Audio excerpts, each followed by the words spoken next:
नमस्कार, आप देख रहे हैं जयश्री टाइम्स और मैं हूं आपके साथ कोमल गोस्वामी। आइए नजर डालते हैं आज की मुख्य खबरों पर।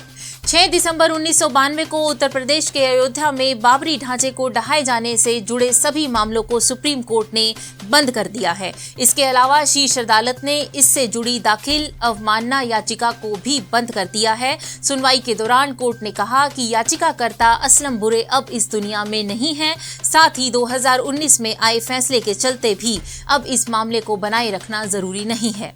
साथ ही सुप्रीम कोर्ट ने 2002 के गुजरात दंगों से जुड़े 9 में से 8 केस बंद करने का आदेश भी दिया है। इन सभी मामलों से जुड़ी कई याचिकाएं सुप्रीम कोर्ट में लंबित थी। सीजेआई जस्टिस यूयू ललित की अगुवाई वाली 3 जजों की बेंच ने मंगलवार को कहा, इतना समय गुजरने के बाद अब इन मामलों पर सुनवाई करने का कोई मतलब नहीं है।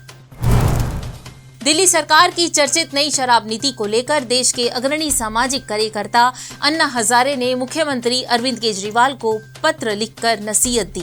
पत्र में अन्ना ने केजरीवाल को उल्हाना देते हुए कहा, आप भी सत्ता के नशे में डूब चुके हैं। एक बड़े आंदोलन से जन्मी एक पार्टी के लिए यह शोभा नहीं देता। भारतीय अरबपति गौतम अडानी 137.4 अरब डॉलर यानी 11 लाख करोड़ रुपए के करीब की नेटवर्थ के साथ दुनिया के तीसरे सबसे अमीर कारोबारी बन चुके हैं। फ्रांस के बर्नार्ड अर्नोल्ड को पछाड़कर उन्होंने यह मुकाम हासिल किया। यह पहली बार है कि जब कोई एशियाई ब्लूमबर्ग बिलियनियर्स इंडेक्स के टॉप 3 में शामिल हो चुका है। पंजाबी सिंगर सिद्धू मूसेवाला हत्याकांड के मास्टरमाइंड सचिन थापन को अजरबैजान में अरेस्ट कर लिया गया। वहीं गैंगस्टर लॉरेंस का भाई अनमोल कनाडा से कीनिया पहुंचने की खबर सामने आई है।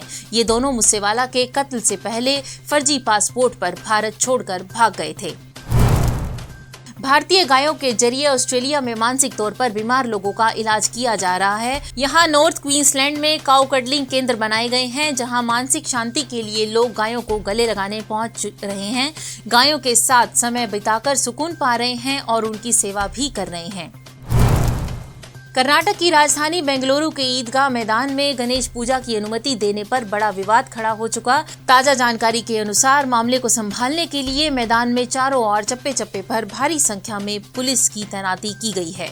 वहीं इस बीच राज्य के वाकफ बोर्ड इसके खिलाफ सुप्रीम कोर्ट का दरवाजा खटखटा रहे हैं। साथ ही सुप्रीम कोर्ट भी जल्द ही इस पे सुनवाई करेगा। गुजरात के वडोदरा में गणेश प्रतिमा को स्थापना के लिए ले जाते समय 2 समुदाय के बीच झड़प हुई। इस दौरान दोनों तरफ से जमकर पत्थरबाजी हुई। पुलिस ने मामले में दोनों पक्षों के 13 लोगों को हिरासत में लिया और साथ में एफआईआर भी दर्ज की।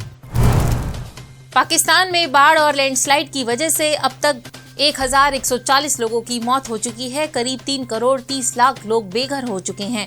प्रधानमंत्री नरेंद्र मोदी ने पड़ोसी देश में आई इस प्राकृतिक आपदा पर दुख जताया और जल्द ही भारत मदद भेज सकता है। सूखे से बेहाल चीन ने कराई आर्टिफिशियल बारिश और 15 शहरों में बाढ़ लैंडस्लाइड का खतरा बढ़ चुका है। 1 लाख लोगों को सुरक्षित स्थानों पर भेजा गया। आइए नजर डालते हैं आज के इतिहास पर। इतिहास में 30 अगस्त की तारीख तख्त ओ ताज के लिए एक भाई द्वारा दूसरे भाई की हत्या कराने की एक दुखद घटना के साथ दर्ज है।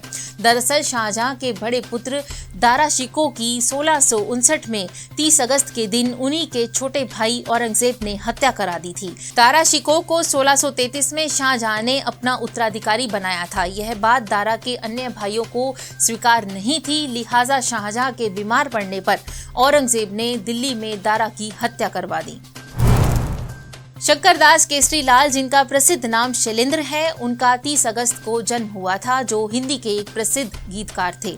होठों पर सच्चाई रहती है, दिल में सफाई रहती है, मेरा जूता है जापानी, आज फिर जीने की तमन्ना है, जैसे दर्जनों यादगार फिल्मी गीतों में जनक शैलेंद्र ने महान अभिनेता और फिल्म निर्माता राज कपूर के साथ बहुत काम किया। जयश्री टाइम्स के बुलेटिन में आज के लिए इतना ही। कल शाम 6 बजे आपसे फिर मुलाकात होगी नई खबरों के साथ। तब तक के लिए नमस्कार।